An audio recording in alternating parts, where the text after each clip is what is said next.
Castillo.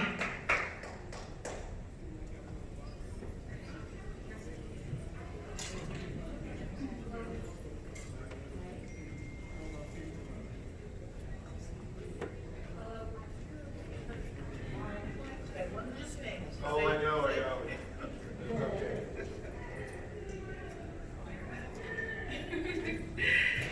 Hello, Mr. Castro. My name is Alba Castillo. I work for Clark County as a family services specialist, and I've been employed with the county for over a year and a half. When I had the first opportunity to join SEIU, I did not hesitate. I am a proud second-generation member of SEIU. I know what this union has done for my family, what it's currently doing for our members, and what this union can do for our future members. As a part of the Afro-Latinx community, I can't help but think about the disparity amongst the population of people of color in our prison system. This is not only affecting the adults in our communities across America, but also our youth.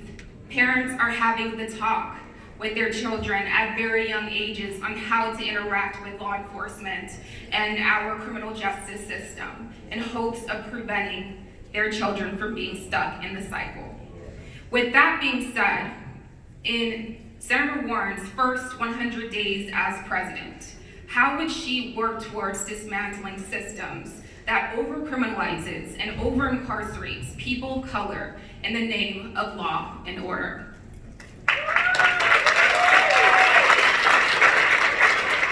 And Alba, thank you very much for that question. This is an issue that I personally am so happy that all of the Democratic candidates have put forth good plans on.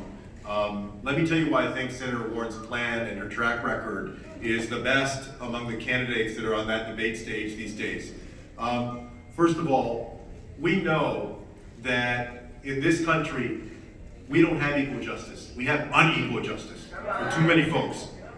We know that whether it's marijuana use, and marijuana use, as y'all know, is about the same across racial and ethnic groups, but too oftentimes young black men and women or Latinx men and women get convicted of that and incarcerated for it at higher rates.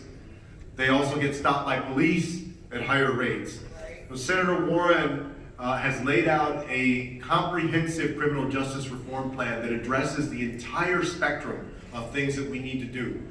Your question was, what are we going to do with the first 100 days? She has said very clearly, this is some of the most important stuff that happens in the first 100 days. She's going to appoint an attorney general and people within the Department of Justice at every level that are going to try and reimagine our criminal justice system and pursue things like the legalization of marijuana, because it's time that we legalize it. They're going to make sure that they're working with local authorities to review some of these cases. She has also said that she supports doing away with this private prison industry that creates an incentive to put people behind bars. She's also made the connection to reforming policing in our country and has advocated for a national use of force standard. Because why should you be treated differently based on the color of your skin, or if you live in Las Vegas versus if you live in Idaho? You should be treated the same when it comes to policing. When it comes to reforming our criminal justice system, Senator Warren has also been very bold about putting forward a plan to reform our laws and also to invest in local communities on ensuring that people have better opportunity in life, right? Ensuring that our young people have universal pre-K, that people have free college tuition and university tuition at public state universities so that they're able to reach their dreams, right? More are able to graduate from high school, and more have great job opportunities, so that instead of getting caught up in this criminal justice system that eats people up and spits them out without a real hope for a good job in the future, or good housing, or everything that comes along with it, they actually have better opportunities in life. I think that's just as important as the other part of reforming our laws, of making our policing more fair, of all of those things that directly relate to the criminal justice system, of appointing people to the Department of Justice and other departments that are going to be good partners in reforming these laws. Those are the kinds of things that I know that Senator Warren has put out there for criminal justice reform.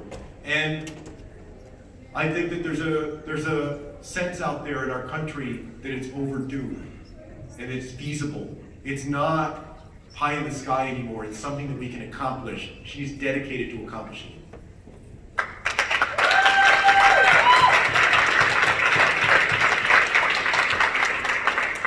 And to round out our final question, you'll be hearing from Kismet Evans.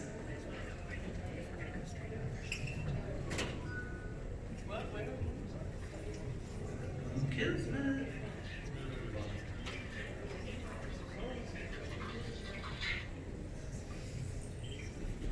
Missing their moment.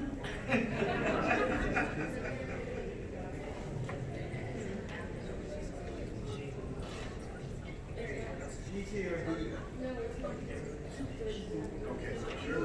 Yeah. Oh, there she is. Oh, there you are. We're done.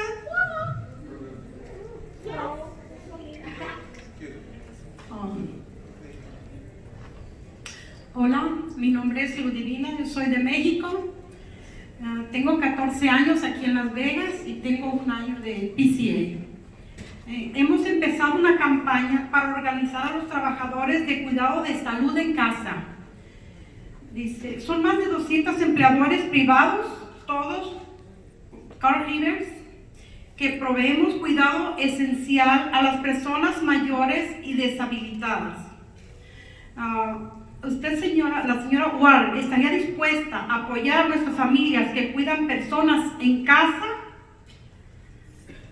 La mejor manera de conseguir esto es si todos los trabajadores de cuidado en casa tengan el derecho juntos de tener una unión.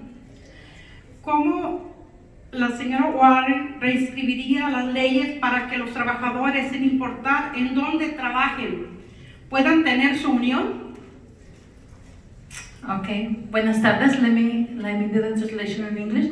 My name is Ludivina. I'm from Mexico. I have 14 years in Vegas, 1 year as a home care worker. In Nevada, we had started a campaign to organize caregivers across over 200 private sector employers, all home care workers.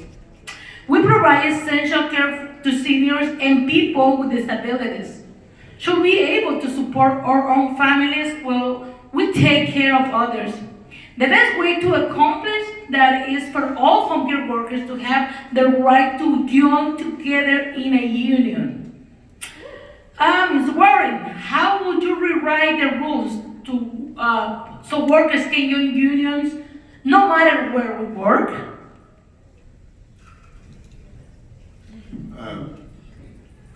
Señora, muchísimas gracias por su pregunta y gracias por usar su voz a luchar por trabajadores y nuestras familias. Y con su permiso voy a hablar en inglés. Mi español es nomás así. Estoy mejorando todavía. So thank you very much for your question. Thank you for using your voice to fight for workers and fight for all of our families. The question that you bring up is a very important one because I think when most of us think about unionized workers, right, in the mind of a lot of Americans, what we have is this picture of people working in factories or auto workers or government workers or hospital workers, the way that we have a lot represented here, or postal workers. And one of the fastest growing segments, though, over the last few years has been, as you know, home health care workers, personal aid workers. I believe there are about 3 million of them, and there are about another 1 million that are expected over the next decade. As you know, that's especially important because of the demographics of our country. We have baby boomers that are turning 65 at a record pace, which is a huge cohort, a huge group, big generation, that need the services of home healthcare workers and workers like them. So the needs of these workers is only going to grow in the years to come. Senator Warren has made it very clear that she wants all workers to be able to unionize in a very easy and convenient way. So she has specifically said that she wants to pass laws that include the ability of home healthcare workers and personal service workers to be able to unionize. She also